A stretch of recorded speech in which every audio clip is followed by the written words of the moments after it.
Welcome back to Stuart Science. Today we're going to be talking about motion diagrams, or as I call them, motion maps. So we're really starting to get into the nitty-gritty of motion as I start this video. And so we're talking about 4 different ways that we can represent moving objects. We can talk about it with words. That's our verbal description. We can draw a picture of it. That's our motion diagram or motion maps. That's what we're talking about with this video. We can graph it with position on the y-axis and time on the x. That's what we'll be doing in a later video. And then we can analyze that graph to make a mathematical representation with an equation where y equals mx plus b, y is the position, x is the time. We can plug in a time there, a position, to figure out where our car is or what time the car is there. That's where we're going with all of this. So big picture, there's 4 ways to look at motion: words, pictures, graphs, math. Today we're talking about pictures. So I have some simple things for you today. If we have a car, remember we always have to draw the reference point when we talk about motion. So all these drawings will involve a 0. It's very important. That's step 1 when you're making a motion map, is to draw the reference point, or the 0. So this car starts at 0, so our graph would start in the corner of the graph at 0. So starting at 0, this car is going to move.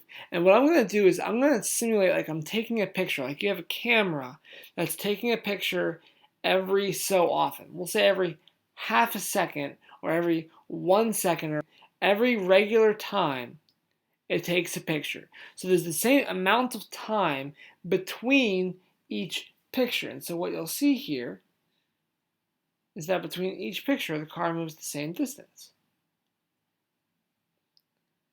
That's saying that our car has a steady speed. So what you'll notice is if I take the car off those drawings, I just made a dot at the beginning of the car where it was for each, we'll say 1 second. When you look at those dots, you'll notice they're spaced at the same spacing every picture because the car moved the same distance in each second. In the first second, it moved this far. In the second section, it moved that far again, because that means that the car has a steady speed. So that's step 2 of our motion diagrams, is to make a dot where the object is every period of time. Every 1 second, make a dot where the car is. If the dots were getting further apart, the car would be gaining speed over time because it would cover more ground in that same 1 second. It would get further and further and further apart. If the dots are getting closer together, that means that the car would be slowing down. It would be covering less and less and less distance in the same time. So since these dots are evenly spaced, it shows that the car is moving at a constant speed. Now what we don't see from these dots is which direction the car is going. If we want to represent motion, we need a speed and a direction. So we can kind of get the speed from how far apart the dots are, but we need one more piece of information if we're going to represent the motion accurately, and that's direction. So all we're going to do is fill the space in between these dots with an arrow that almost touches the next dot, that shows which way the car is going. That's a motion map. It has 3 pieces: the 0 marked dots where the car is each second, and then an arrow that shows 1, how fast the car is going. If the car is going fast, the arrow would be longer, and 2, which direction the car is going. So the 0 is marked, the dots represent position, and the length of the arrows and the direction of the arrows represent something called velocity, which we'll talk about in a later video. Here's another example. So same scenario, you have a car at the 0, and it's going to move across the screen every second. So every frame, every picture, the car moves. If you just saw this picture, you wouldn't know which way the car is going. That's why we need to fill the space in between with arrows. And if you'll notice, those arrows are longer than our past example because the car is moving faster. Now, let me do one more example and then I'll give you one to interpret. So we have cheetah. Now, cheetahs are known for moving really fast.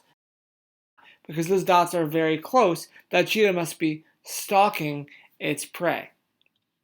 So now the last thing that for us to do is to fill the space in between each dot with an arrow that shows speed and direction. Those dots are short, the arrows are left, meaning that the object is moving closer to the observer over time at a low speed because the arrows are short. Okay, here's my last one. I want you to look at this motion map and interpret what the object did to make this motion diagram. First of all, we notice that our first dot is far away from the zero, which tells us that our object started far away from the observer. Then the arrows move closer to the zero. The direction is toward the observer. And we can see that the arrows are longer than our previous example, which means that this example, the cheetah is running. The cheetah is moving faster. So to wrap up here, when you make a motion diagram, you're drawing the motion in a picture. And what you need to do to show that, you need three things. The zero marked. You need to make dots that show the object's position over time. And then you need to fill in that space with arrows that show speed and direction. As always, keep learning no matter what.